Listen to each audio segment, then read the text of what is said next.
She completely brought this one on herself. With the White House Correspondents Dinner just a couple of weeks away, there's a major behind-the-scenes drama that has quietly slipped under the radar for many. In a surprising twist, comedian Amber Ruffin was dropped from doing a planned skit at the event after some recent comments sparked backlash. Today we're breaking down exactly what she said, why it cost her the opportunity, and the wave of reactions that followed. As always, please make sure to subscribe and hit the notification bell for more videos just like this. I'm not 100% interested in being like, ha, you're here, look at your stupid head, you're burned.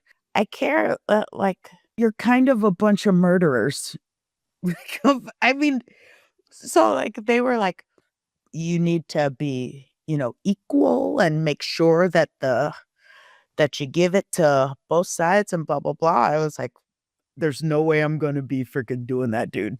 Under no circumstance. I think it's just that burns on Trump hurt badly. And then it trickles down to everyone who's around him.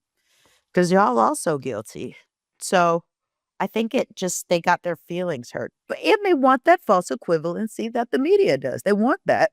It feels great. It makes them feel like human beings. But They shouldn't get to feel that way because they're not. To give a bit of context, Eugene Daniels, who is the head of the White House Correspondents Association, was quoted back in February of this year saying, quote, "Amber's unique talents are the ideal fit for this current political and cultural climate." Well, turns out she isn't. The so-called comedian works as a writer for Seth Meyers' show, and she's basically a full-time activist. Having political opinions is absolutely one thing, have them. But her jokes rarely go beyond the tired formula of, "the other side is evil." After this interview, the association saw where things were headed and decided to drop her skit during the dinner, where Eugene released a statement that reads, "At this consequential moment for journalism, I want to ensure the focus is not on the politics of division, but entirely on awarding our outstanding work in providing scholarship and mentorship to the next generation of journalists." By the way, let's see the reactions that followed, and we'll start with Emily Jahinsky, who shared her 2 cents on the Megyn Kelly show. Obviously, this is a comedian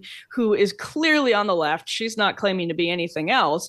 But that's the White House Correspondents Association, the bastion of journalistic integrity, saying her views are going to fit right in. Of course, this is exactly what we need. And, if they wanted someone who would do a great job skewering Trump and skewering Democrats as well, you could find someone like Thea Vaughn, or you could find someone like even Joe Rogan or Shane Gillis, Andrew Schultz, these guys. Sebastian Maniscalco.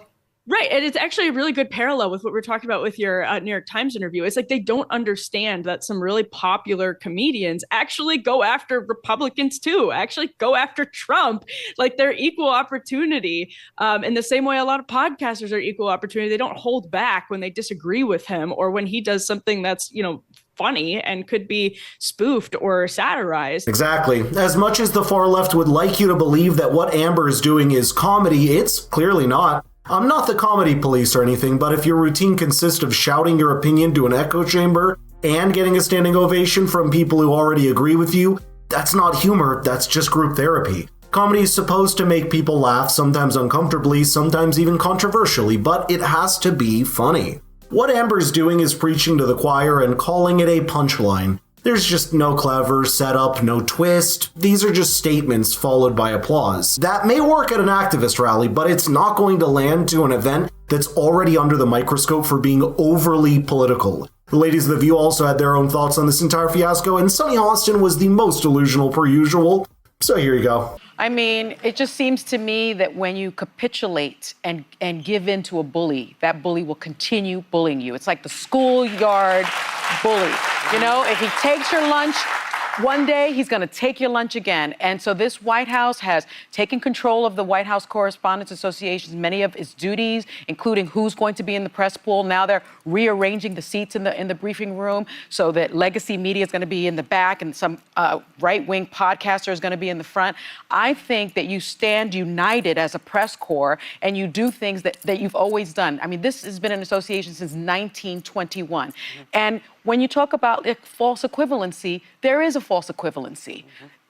She's a comedian. She's not a journalist. Gotta say, funny thing is, Trump hasn't even said a word about this whole thing. Seriously, not even a single comment. He's not attending the event, hasn't weighed in on Amber Ruffin's controversy, and even Caroline Leavitt is skipping over it. But leave it to Sunny to somehow make this all about standing up and fighting back. Fighting who exactly? A guy that hasn't attended the White House Correspondents Dinner since 2011? It's like shadowboxing someone who's not even in the room. By the way, I've noticed you haven't liked the video or subscribed to the channel yet, so what are you waiting for? Now, the idea that Trump somehow orchestrated or influenced what's happening here is just nonsense. What's happening is simple. People are finally waking up to the fact that comedy and journalism just doesn't work when they're soaked in one-sided activism. Alyssa Fair-Griffin had more balanced take here, and she made some valid points, actually. So at first, I thought the White House Correspondents Association were being a bunch of cowards, but then I watched that. And the most important thing that journalists need to do in this moment is be able to show that they can objectively, without fear or favor, cover this administration. And objectively is the key word. And for a lot of Americans, when there's record high distrust in the media, if you have them sitting in a room with somebody who basically said, Trump administration officials are subhuman, there were a bunch of murders, it adds to distrust in the press. It comes off as a kind of a tacit endorsement of what she's saying. And I think it's an important event to highlight good journalism. Well, that is spot on. Everyone's entitled to their own political opinions. No one's saying that you can't have a stance, but if the media actually wants to win back the trust they've lost over the years, they seriously need to stop acting like it's still 2017.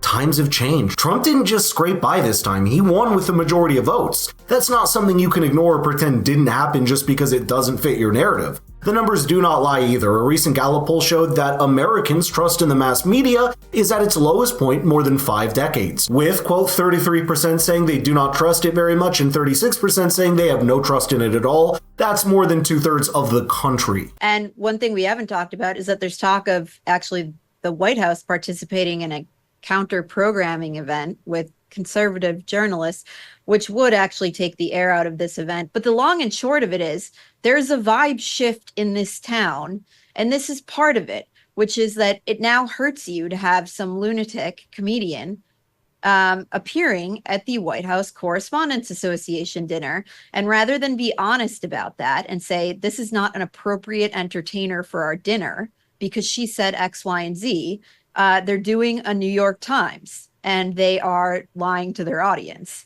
about the real reasons for this shift. And beyond that, the ultimate defense of comedy is being funny.